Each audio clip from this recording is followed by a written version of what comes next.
नमस्ते और स्वागत। हेलो दोस्तों। नमस्ते। नमस्ते और एक बार फिर से स्वागत है आपका आईपीएल 2025 के सबसे रोमांचक अपडेट में। मैं हूं आपका दोस्त, आपका कमेंटेटर, जो लेकर आया हूं आज के धमाकेदार मुकाबले का पूरा हाल। आज का दिन बेहद खास है क्योंकि हम बात करने वाले हैं दिल्ली कैपिटल्स और सनराइजर्स हैदराबाद के बीच हुए उस शानदार मैच की जो आज 30 मार्च 2025 को विशाखापत्तनम के doctor Y S. Rajasekhara Reddy ACAVDCA cricket stadium में खेला गया। यह आईपीएल 2025 का 10वां मैच था और दोस्तों, क्या मुकाबला था ये। दोनों टीमें अपनी पूरी ताकत लेकर मैदान पर उतरी थी, लेकिन अंत में बाजी मारी दिल्ली कैपिटल्स ने, और वो भी 7 विकेट से। तो तैयार हो जाइए, क्योंकि आज हम इस मैच के हर एक पल को आपके लिए फिर से जीवंत करने वाले हैं। हर गेंद, हर चौका, हर छक्का, हर विकेट और हर वो लम्हा जो इस मुकाबले को इतिहास के पन्नों में दर्ज करने वाला है। मैच का परिचय। आईपीएल 2025 अब तक एक रोलर कोस्टर की सवारी से कम नहीं रहा। हर दिन एक नया रोमांच, हर मैच में एक नई कहानी। और जब बात दिल्ली कैपिटल्स और सनराइजर्स हैदराबाद की हो, तो ये सिर्फ एक खेल नहीं रह जाता, बल्कि एक जंग बन जाता है। गर्व की, प्रतिष्ठा की और फैंस के जज्बातों की। दिल्ली कैपिटल्स, जिन्होंने अपने पिछले मैच में लखनऊ सुपर जायंट्स के खिलाफ एक रोमांचक जीत हासिल की थी, आज अपने आत्मविश्वास के साथ मैदान पर उतरी थी। कप्तान अक्षर पटेल के नेतृत्व में ये टीम अपने गेंदबाजों और बल्लेबाजों के दम पर कुछ बड़ा करने की फिराक में थी। दूसरी तरफ सनराइजर्स हैदराबाद, जो अपने पहले मैच में राजस्थान रॉयल्स को धूल चटाकर शानदार शुरुआत कर चुकी थी, लेकिन पिछले मैच में लखनऊ से हार गई थी। पैट कमिंस की कप्तानी में ये टीम अपनी बल्लेबाजी की आक्रामकता के लिए जानी जाती है, और आज वे उस लय को फिर से पकड़ना चाहते थे। लेकिन एक खास बात, सनराइजर्स का विशाखापत्तनम में रिकॉर्ड कुछ खास नहीं रहा है।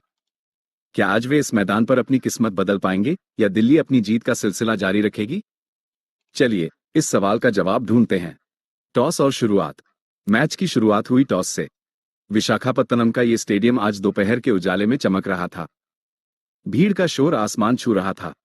टॉस के लिए मैदान पर आए दिल्ली कैपिटल्स के कप्तान अक्षर पटेल और सनराइजर्स हैदराबाद के कप्तान पैट कमिंस। सिक्का उछला और जीत हुई पैट कमिंस की। कमिंस ने बिना देर किए पहले बल्लेबाजी करने का फैसला किया। उनका कहना था कि दोपहर का ये समय बल्लेबाजी के लिए मुफीद है और बाद में शायद ओस की वजह से गेंदबाजों को दिक्कत हो सकती है। अक्षर पटेल ने कहा कि वे भी पहले बल्लेबाजी करना चाहते थे, लेकिन अब उनका लक्ष्य होगा सनराइजर्स को कम स्कोर पर रोकना। दोनों कप्तानों की रणनीति साफ थी, लेकिन खेल को मैदान पर ही तय करना था। सनराइजर्स हैदराबाद की बल्लेबाजी। पहली पारी। सनराइजर्स हैदराबाद की पारी शुरू हुई उनके सलामी बल्लेबाजों ट्रेविस हेड और अभिषेक शर्मा के साथ। दिल्ली की तरफ से पहला ओवर लेकर आए मिचेल स्टॉक। और दोस्तों, क्या शुरुआत थी। पहली गेंद पर हेड ने हल्के हाथों से कवर की तरफ शॉट खेला और सिंगल लिया। लेकिन अगली गेंद पर स्टॉक ने अपना जादू दिखाया, एक तेज आउट स्विंगर जो अभिषेक शर्मा के बल्ले को चूमती हुई निकली। अभिषेक ने ड्राइव करने की कोशिश की, लेकिन गेंद उनके बल्ले का किनारा लेकर सीधे अक्षर पटेल के हाथों में चली गई। अभिषेक शर्मा 2 रन बनाकर आउट। स्कोर 3 पर 1। स्टेडियम में सन्नाटा छा गया, लेकिन दिल्ली के फैंस का जोश 7वें आसमान पर था। अगले ओवर में मोहित शर्मा आए और ट्रेविस हेड ने अपने इरादे जाहिर कर दिए। दूसरी गेंद पर हेड ने एक शानदार कवर ड्राइव लगाया, गेंद सीधे बाउंड्री के पार। फिर तीसरी गेंद पर मिड ऑन के ऊपर से लॉफ्टेड शॉट, 4 रन। लेकिन यहां से दिल्ली ने दबाव बनाया। तीसरे ओवर में स्टॉक ने फिर से कमाल दिखाया। ईशान किशन, जो सनराइजर्स के लिए नंबर 3 पर आए थे, को एक तेज इन स्विंगर पर बोल्ड कर दिया। किशन खाता भी नहीं खोल सके। स्कोर 20 पर 2। सनराइजर्स के फैंस के चेहरे लटक गए। नीतीश कुमार रेड्डी अब हेड के साथ क्रीज पर थे। हेड ने कुछ शानदार शॉट्स लगाए। एक ओवर में कुलदीप यादव की गेंद पर 2 चौके और 1 छक्का। लेकिन चौथे ओवर में स्टॉक ने फिर से कहर बरपाया।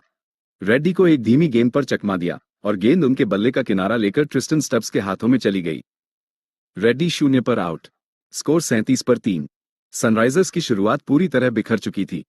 यहां से हेनरिक क्लासेन और अनिकेत वर्मा ने पारी को संभालने की कोशिश की। क्लासेन ने अपने आक्रामक अंदाज में खेलना शुरू किया। छठे ओवर में मोहित शर्मा की गेंद पर एक लंबा छक्का जड़ा।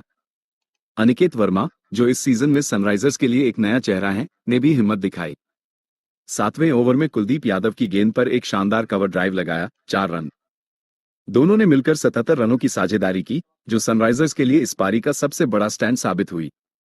अनिकेत ने अपनी पहली आईपीएल 50 पूरी की 41 गेंदों में 74 रन, जिसमें 6 छक्के और 5 चौके शामिल थे।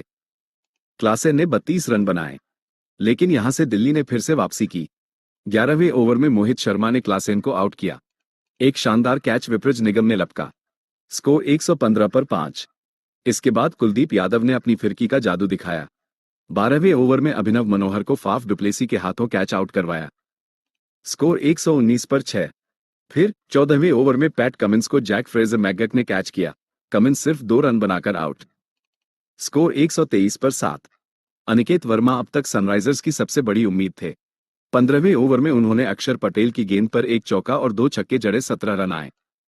लेकिन अगले ही ओवर में कुलदीप ने उन्हें आउट कर दिया। एक शॉर्ट गेंद पर बड़ा शॉट खेलने की कोशिश में जैक फ्रेजर मैकगक ने एक शानदार कैच लपका। अनिकेत 74 रन बनाकर आउट। स्कोर 148 पर 8। अंतिम ओवरों में सनराइजर्स की पारी पूरी तरह बिखर गई। मिचेल स्टॉक ने 19वें ओवर में हर्षल पटेल और वियान मुल्डर को आउट करके अपनी फाइफर पूरी की। हर्षल को अक्षर ने कैच किया और मुल्डर को फाफ ने लपका। सनराइजर्स 18.4 ओवर में 163 रन पर ऑल आउट हो गई।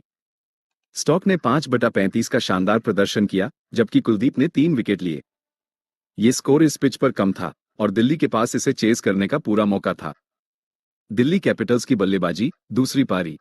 दिल्ली की पारी शुरू हुई जैक फ्रेजर मैकगक और फाफ डुप्लेसी के साथ।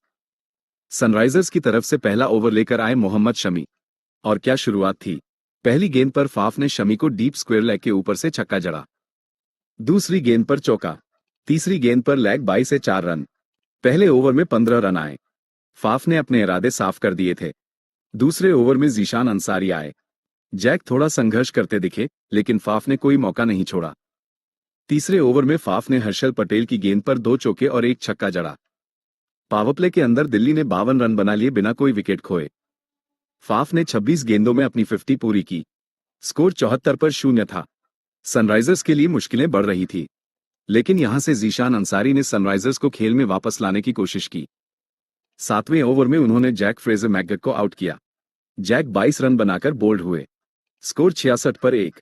अगले ओवर में फाफ भी जीशान की गेंद पर आउट हो गए। एक शानदार पारी 50 रन। स्कोर 88 पर 2। फिर 11वें ओवर में केएल राहुल, जो दिल्ली के लिए डेब्यू कर रहे थे, ने शमी की गेंद पर 2 चौके और एक छक्का जड़ा। लेकिन अगली ही गेंद पर जीशान ने उन्हें बोल्ड कर दिया। राहुल 15 रन बनाकर आउट। स्कोर 115 पर 3। यहां से अभिषेक पोरेल और ट्रिस्टन स्टब्स ने पारी को संभाला। अभिषेक ने अपने आक्रामक अंदाज में खेलना शुरू किया। 14वें ओवर में वियान मुल्डर की गेंद पर एक चौका और एक छक्का जड़ा। स्टब्स ने भी हर्षल पटेल की गेंद पर लगातार 2 चौके लगाए। दिल्ली को आखिरी 4 ओवर में सिर्फ 22 रन चाहिए थे।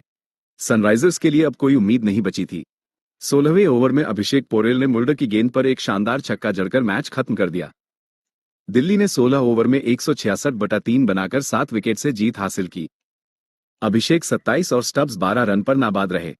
जीशान अंसारी ने 3 विकेट लिए, लेकिन ये सनराइजर्स को हार से नहीं बचा सके। मैच का विश्लेषण। दोस्तों, यह एक ऐसा मैच था जिसमें दिल्ली कैपिटल्स ने हर विभाग में सनराइजर्स हैदराबाद को पछाड़ दिया। पहले गेंदबाजी में मिचेल स्टॉक का 5 विकेट हॉल और कुलदीप यादव के 3 विकेट ने सनराइजर्स को 163 पर रोक दिया। फिर बल्लेबाजी में फाफ डुप्लेसी की शानदार 50 और अभिषेक पोरेल की फिनिशिंग ने दिल्ली को आसान जीत दिलाई। सनराइजर्स के लिए अनिकेत वर्मा ने अकेले दम पर लड़ाई की, लेकिन बाकी बल्लेबाज उनका साथ नहीं दे सके। पैट कमिंस ने बाद में कहा कि उनकी टीम को 200 से ऊपर स्कोर करना चाहिए था, लेकिन दिल्ली की गेंदबाजी ने उन्हें ऐसा करने नहीं दिया। अक्षर पटेल ने कहा कि उनकी टीम ने हर मौके का फायदा उठाया। मिचेल स्टॉक को प्लेयर ऑफ द मैच चुना गया। क्या खास रहा इस मैच में? इस मैच की सबसे बड़ी खासियत थी दिल्ली का ऑलराउंड प्रदर्शन। स्टॉक की गेंदबाजी, फाफ की बल्लेबाजी और टीम का एकजुट प्रयास, ये सब देखने लायक था। साथ ही अनिकेत वर्मा की 74 रनों की पारी ने सनराइजर्स के फैंस को कुछ उम्मीद दी, लेकिन ये काफी नहीं थी। दिल्ली ने विशाखापत्तनम में अपनी दूसरी जीत हासिल की और यहां उनका रिकॉर्ड अब और मजबूत हो गया। सनराइजर्स के लिए यह हार एक सबक थी कि उनकी बल्लेबाजी को और गहराई की जरूरत है। अंक तालिका पर असर। इस जीत के साथ दिल्ली कैपिटल्स अंक तालिका में दूसरे स्थान पर पहुंच गई। उनके पास अब 2 मैचों में 4 अंक हैं। सनराइजर्स हैदराबाद छठे स्थान पर हैं, उनके पास 3 मैचों में 2 अंक हैं। मिचेल स्टॉक पर्पल कैप की रेस में सबसे आगे हैं, उनके पास 2 मैचों में 8 विकेट हैं। फाफ डुप्लेसी भी ऑरेंज कैप की दौड़ में शामिल हो गए। अगला पड़ाव, आईपीएल 2025 का रोमांच अभी खत्म नहीं हुआ। आज दूसरा मैच लखनऊ सुपर जायंट्स और कोलकाता नाइट राइडर्स के बीच होगा। कल राजस्थान रॉयल्स और चेन्नई सुपर किंग्स आमने सामने होंगे। तो दोस्तों, तैयार रहिए अगले रोमांच के लिए। अलविदा और शुभकामनाएं। तो ये था आज के मैच का पूरा हाल। मुझे उम्मीद है कि आपको यह अपडेट पसंद आया होगा। अपने विचार हमें जरूर बताएं और अगले मैच के लिए फिर से जुड़ें हमारे साथ। तब तक के लिए नमस्ते, शुभ रात्रि और क्रिकेट का मजा लेते रहिए। जय हिंद।